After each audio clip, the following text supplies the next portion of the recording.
I hope you guys enjoyed the cover. It was so wild to work on, and I'm so happy that it's finally out. It's a little bit past the intended date that I was actually going to release it, and I actually wasn't there for the premiere because I set it up and then I went to bed, and then I set an alarm too to wake up. But after I woke up, I was like, oh, I still have a little bit of time. And you know, every time you do that, it's over. You say like, oh, I got a few minutes left, and then you wake up again, and it's like hours after.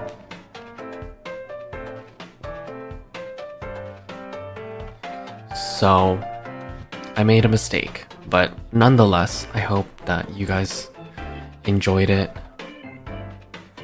I hope that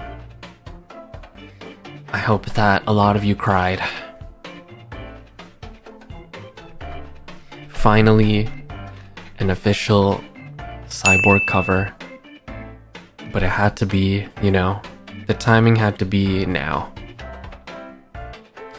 And some of you even clocked it too, which I was hoping for, that during the instrumental break I sang bits of his original songs. I was debating if I wanted to stream today because I was just like, maybe I should just relax. Maybe I should just try and like work on some stuff, work on my actual schedule and things, but I figured it's been a while since we've just sat and talked, so I figured it would be a good time, especially since it's after the cover release, and also it's the beginning of June, so, you know, like I said, happy Pride Month.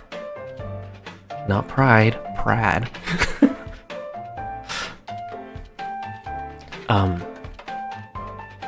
But don't just show love to us, but also to, you know, the others who worked on the cover as well. The Afterparty stream that we need. Yeah, I was thinking about that too. I don't usually have like Afterparty streams when I release covers. I just put them out and then, you know, that's kind of it.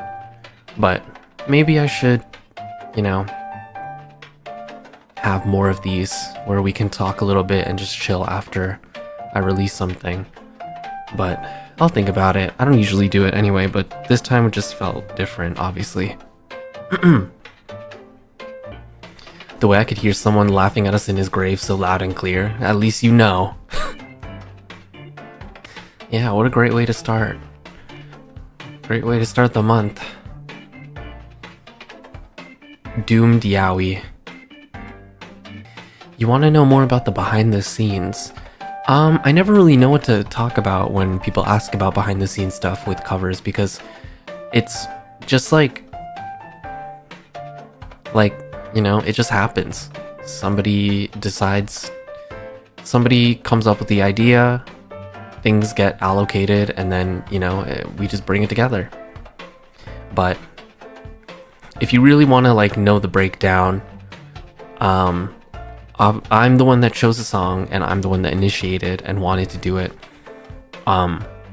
Especially with the knowledge, you know, of what was to come. And I wanted to make it as easy for him as possible, since I didn't really want him to do any extra work. So I just told him to sing, you know, the parts that I separated, and I took care of the rest. In terms of, you know, singing the other parts and also harmonizing.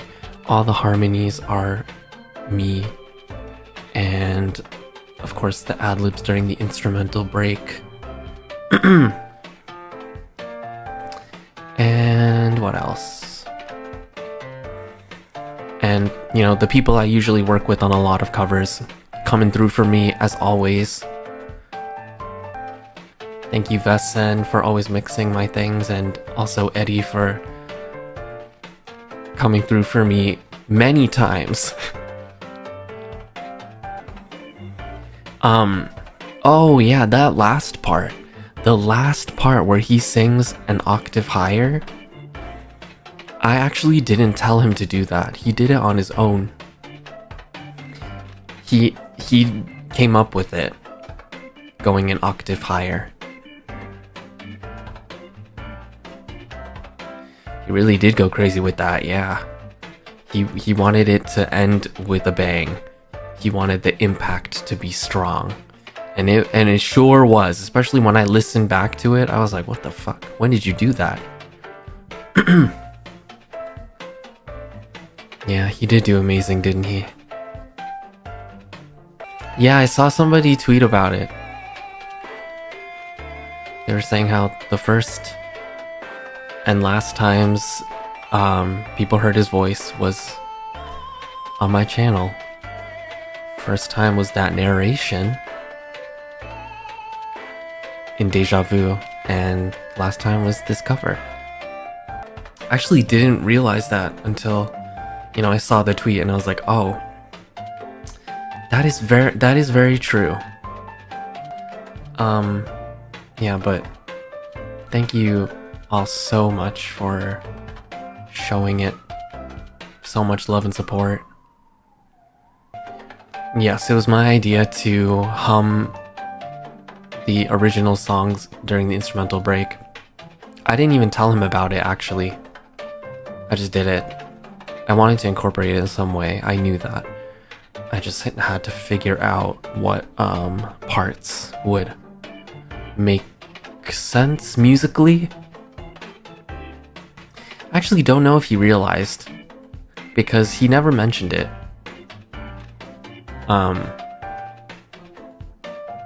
Or maybe he did realize and he just, you know, just internalized it on his own. You know he's not crying.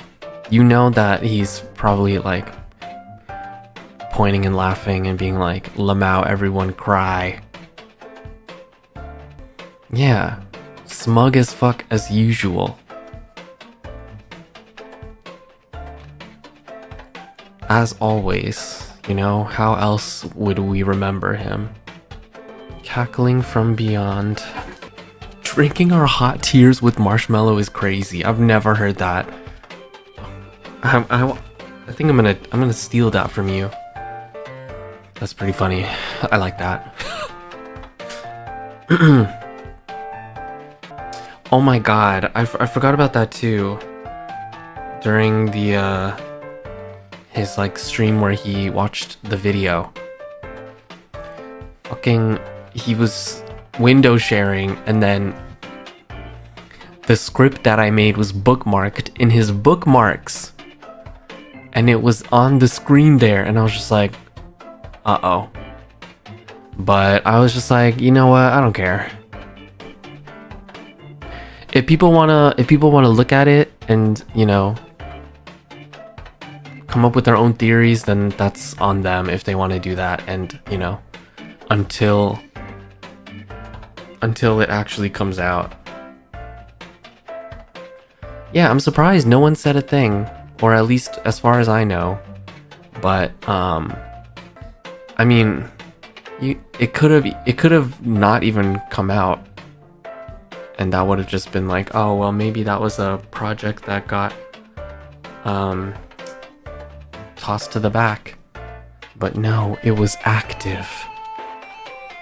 Yeah, I figured people were too busy crying and being emotional to see what was on in the bookmarks. But there's always those people that, you know, look a little too close. A little too close for comfort.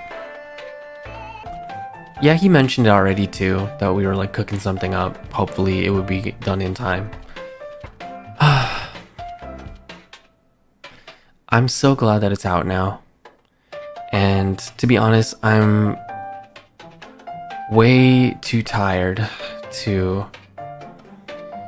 be really emotional. So, but also I say that sometimes and then I end up getting emotional anyway, so what is the truth? Somehow I'm always like, I've cried enough tears in my life, but then I prove myself wrong. I couldn't see the tops because I had tears in my eyes.